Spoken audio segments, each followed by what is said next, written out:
નડિયાદ તાલુકાના કણજરી ગામમાં બે અલગ અલગ કોમના લોકો સામસામે પથ્થરમારો થયો હતો અને જેમાં ધોળેશ્વર મહાદેવ મંદિર પાસે 200 થી 250 લોકોના ટોળાએ સામસામે પથ્થરમારો કર્યો હતો, જેમાં પથ્થર તેમજ કાચની બોટલ દ્વારા એકબીજા પર હુમલો કરવામાં આવ્યો હતો। ત્યારે ઘટના બાદ ગામમાં એસપી, ડીવાયએસપી, પીઆઈ, પીએસઆઈ સહિત ખેડા જિલ્લા પોલીસનો કાફલો ખડકી દેવામાં આવ્યો હતો। ખેડા જિલ્લાના નડિયાદ તાલુકાના કંજરી ગામે બે જૂથ વચ્ચે અથડામણ થઈ હતી। સમય હતો 9:30નો અને અચાનક જ બે સામાન્ય બાબતને લઈને બે જૂથ વચ્ચે અથડામણ થવા પામી હતી અને કંજરી ગામે જે ધોળેશ્વર મહાદેવ છે તે વિસ્તારમાં અચાનક જ બે જૂથ વચ્ચે અથડામણ થવા પામી હતી અને પથ્થરમારો જેવી ઘટનાઓ ઘટી હતી। સામાન્ય બાબતને લઈને એક બાઇક સવાર ને કઈ કહેવાથી બે જૂથો વચ્ચે અથડામણ થવા પામી હતી, જેને લઈને તાત્કાલિક ખેડા જિલ્લા પોલીસ જે છે અત્યારે તાત્કાલિક ઘટના સ્થળે પહોંચ્યું હતું અને સમગ્ર ઘટનાનું તાળ મેળવવાનું અત્યારે તાત્કાલિક ઘટના સ્થળે પોલીસ પહોંચી ગઈ છે અને આપ જોઈ રહ્યા છો ત્યાં સુધી આ પથ્થર જે છે પથ્થરના ટુકડા છે અને કાચની બોટલો જેવા અનેક પદાર્થોથી અત્યારે પથ્થરમારો કરવામાં આવ્યો છે, જેને કારણે અત્યારે સ્થિતિ હાલ ગંભીર બની હતી, પરંતુ તાત્કાલિક ઘટના સ્થળે ખેડા જિલ્લા એસપી તથા ખેડા ક્રાઇમ બ્રાન્ચ અને દરેક વિસ્તારની પોલીસો પહોંચી જવાને કારણે અત્યારે હાલ પરિસ્થિતિ ખૂબ જ સ્થિતિ જે છે અત્યારે હાલ સ્થિતિ લેવામાં આવી છે અને અત્યારે પરિસ્થિતિને કાબૂમાં લઈ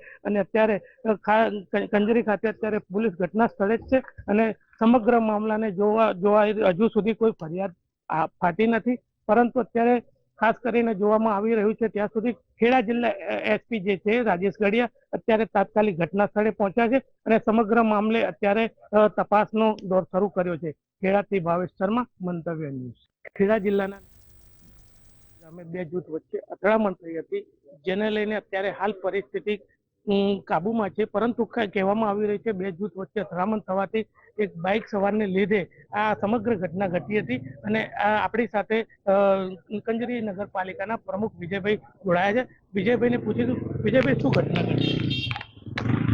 હું બહાર હતો તો બહારથી મને ફોન આવેલો, હું થઈ ગયો હતો ટાઈમે, પણ મેં પીઆઈને એમને ફોનથી બી વાત કરી, એ લોકો પણ હાજર થઈ ગયા હતા। મારા આવતા પહેલા બધો પોલીસ સ્ટાફે કંટ્રોલ કરી દીધો હતો, પણ જાણવા મળ્યું, મેં આવીને તપાસ કરી તો બાઇક સવાર બાઇકને કંઈક સ્પીડમાં કંઈક હતું કે કંઈક જતા હતા, એટલે કહેવાનું કંઈક ધીરા જાવ એમાં બોલાચાલી થઈ, એમાં કંઈક પથ્થર ખાપોટ મારી, એમાં કંઈક પથ્થરમારો ફરી અથડામણ થઈ ગયા, એમાંથી પથ્થરમારો થયો, બોટલોનું એ બધું થયું।